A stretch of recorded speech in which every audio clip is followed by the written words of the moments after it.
पुत्र जन्म प्राप्त होत असते. मग माणसाचा जन्म प्राप्त झाल्याच्या नंतर आपण या जन्माला आल्याच्या नंतर या जन्माला आपल्या जीवनाचा उद्धार जर करायचा असेल तर काय करावं लागते? तर संतांच्या संगती मनोमार्ग गती आकळावा श्रीपती येणे पंथे. भगवंताची भक्ती केल्याच्या नंतर काय होते? संतांच्या रज लागता सहज आणि वासनेचे बीज जळून जाये. पुत्रा म्हणजे कोण? महाराज नाथ महाराजांनी अनेक वाचार्थ भावार्थ वाचार्थाने घेतल्याच्या नंतर कुत्र्याच्या यवनीत आल्याच्या हा कुत्रा संताला शरण गेला, संताच्या चरणाजवळ गेला. भावार्थ काय महाराज? की माणसाच्या जीवनाला जे काही अहंकार लागलेला आहे आणि ते अहंकार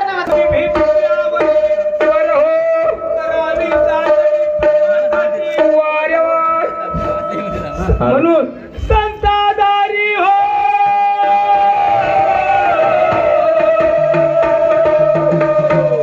संतादारी पुत्रा झालो प्रेमाला संजो त्यालो परमामा पुत्रा बंद चरणी लागला बरे बरे.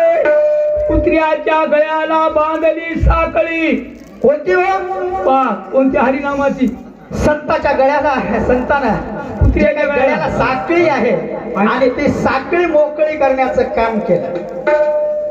निसंग झालो आणि भगवंताच्या भक्तीमध्ये लीन झालो. भांडण करायचं हा किंवा तुम्ही या भजनामध्ये कुत्रा आहे का हा भावार्थ नव्हे, किंवा त्यातला अर्थ जो आहे नाथ महाराजाला काय सांगायचं आहे? एक पुत्र असून त्याचा उद्धार जर संतांच्या संगतीत होत असते तर माणसाचा उद्धार का होऊ शकत नाही? आताच माऊलीनं सांगितलं की माणसाचा जन्म आल्याच्या नंतर या जन्मामध्ये पंढरीच्या पांडुरंगाचं नामचिंतन केलं. आता नामचिंतन पांडुरंगाचं करायचं, याच्यासाठी मार्ग कोण दाखवणार आहे? संत दाखवणार आहे. म्हणून आपलं प्रेम असणार प्रेम अतिशय असते आणि प्रेमाच्या पोटी आम्ही जावई भांडत असताना सुद्धा जनाबाईचं आणि विठ्ठलाचं काही भांडण नव्हतं, तरीही प्रेमानं अतिप्रेमानं काय म्हणते? अरे अरे विठ्या मूळ माहेरच्या कारट्या, मूळ मायेच्या कारट्या तुझे गेले मरेन तुला पाहून काय रडे.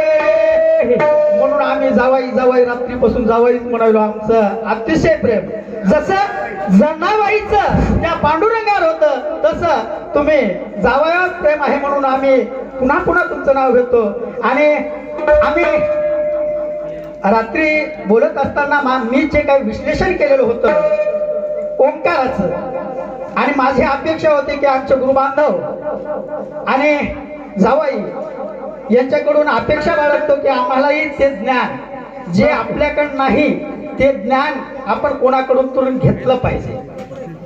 कारण आपण बोलणारा माणूस चुकत असते, त्याच्या चुका होत असतात. हातातून फेकलेला दगड आणि तोंडातून गेलेला शब्द हा चूक आणि अचूक हे पुन्हा कळते.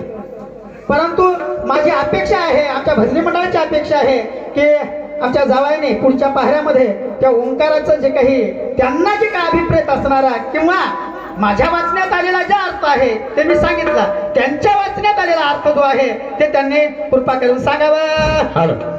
ऐका, आमच्या सरच्या दृष्टांतावर खुश होऊन 21 रुपयाचं पारितोषिक पाठवलं आणि आमचं हनुमान भालोडी भजनी मंडळ धानोरा अत्यंत आभारी आहे. गजानन महाराज की जय.